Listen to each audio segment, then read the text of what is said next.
Bonjour Monsieur Aurin. Bonjour. Fédéris Gestion d'actifs est une société du groupe Malakoff Médéric. Pouvez-vous vous présenter? Alors, Fédéris Gestion d'actifs, FGA, est donc la société de gestion du groupe Malakoff Médéric. Comme vous le savez, le groupe Malakoff Médéric est un des leaders français dans la protection sociale, dans la gestion de l'épargne complémentaire, également dans l'épargne salariale. Et donc nous gérons pour le compte du groupe l'ensemble de ces investissements ou des investissements liés à ces activités. Nous gérons à peu près 26 milliards aujourd'hui, 15 milliards sur l'assurance et à peu près 5 milliards sur la retraite complémentaire. Nous sommes avec vous pour parler de votre fonds FGA Crédit ISR. Pourriez-vous nous en dire un peu plus sur les caractéristiques de ce fonds? Alors le fonds FGA Crédit ISR est un fonds qui, comme son nom l'indique, investit dans des titres de crédit, je vais y revenir, et en prenant en compte un certain nombre de choix et de critères ISR. Alors titre de crédit, qu'est-ce que c'est? Il s'agit d'obligations émises par des entreprises, donc pour financer des entreprises.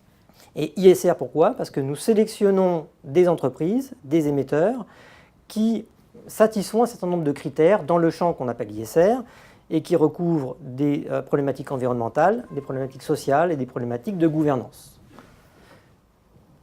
Votre fonds FGA Crédit ISR a été créé tout récemment, pour être très précis, en janvier 2012. Quelles sont les motivations qui vous ont incité à créer ce nouveau fonds? Alors FGA est présent dans le champ ISR depuis très longtemps. Nous avons investi notre premier fonds Action ISR en 2000, donc il y a à peu près 12 ans. Et nous avons ensuite développé la gamme, notamment en gérant un fonds obligataire d'État ISR. Et aujourd'hui, nous continuons sur ce chemin, nous continuons à développer notre gamme ISR. Pourquoi? Parce que nous pensons que la prise en compte de l'ensemble des facteurs de risque, à côté des risques financiers, des risques extra-financiers, comme je viens de le dire, environnement, sociaux et gouvernance, nous permet d'avoir une meilleure appréhension du comportement du titre, des risques associés à l'émetteur, et donc au final, d'avoir une gestion qui contrôle mieux les risques. Que signifie avoir une approche socialement responsable pour un fonds obligataire d'entreprise? Alors, pour un fonds obligataire d'entreprise, l'approche socialement responsable consiste, comme je l'ai dit, à sélectionner les émetteurs ou les émissions qui vont répondre à un certain nombre de caractéristiques. Alors, comment est-ce que ça se passe en pratique? Nous avons un univers d'investissement, c'est-à-dire un ensemble de titres investissables d'à peu près 1600 titres sur la zone euro, puisque le fonds se concentre sur la zone euro. Ces titres sont notés un par un en fonction d'un grand nombre de données extra-financières, qui concernent donc, comme j'ai dit, le champ du social, de la gouvernance et de l'environnement. Nous notons ces titres et en fonction de leur notation, nous allons opérer un filtre. Le filtre que nous opérons est très important puisque nous excluons les 25% des titres les moins bien notés.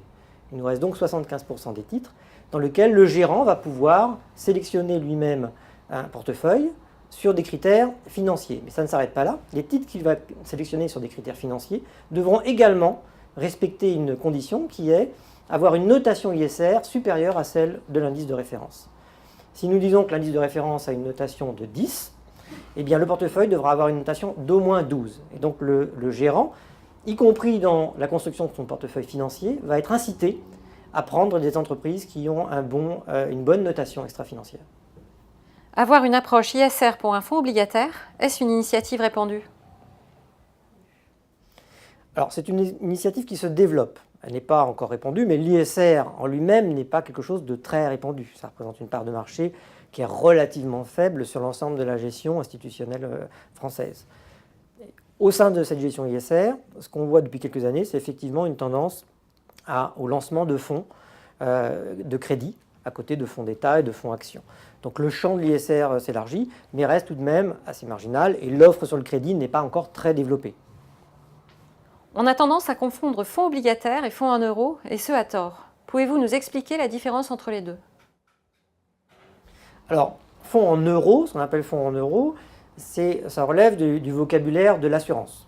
En général, quand on parle d'un fonds en euros, on réfère à un contrat en euros, contrat d'assurance, qui est lui-même investi pour majeure partie en obligations, mais pas uniquement, aussi un petit peu en obligations de crédit, voire un petit peu en actions. Donc c'est un fonds diversifié. En revanche, un fonds obligataire, si c'est obligation d'État, il va être monoproduit et concentré sur des obligations d'État. Si c'est un fonds crédit, il va être monoproduit et concentré sur des obligations de crédit. Donc ce vont être des fonds spécialisés sur une classe d'actifs. En conséquence, ils ne vont pas tout à fait avoir les mêmes caractéristiques. On peut espérer que dans certains cas, par exemple sur le fonds crédit, ils vont avoir une performance supérieure à celle des fonds d'État, et peut-être des fonds euros qui sont majoritairement en fonds d'État. Mais ils vont être aussi moins diversifiés, donc dans certaines phases de marché, ils vont être par exemple plus volatiles.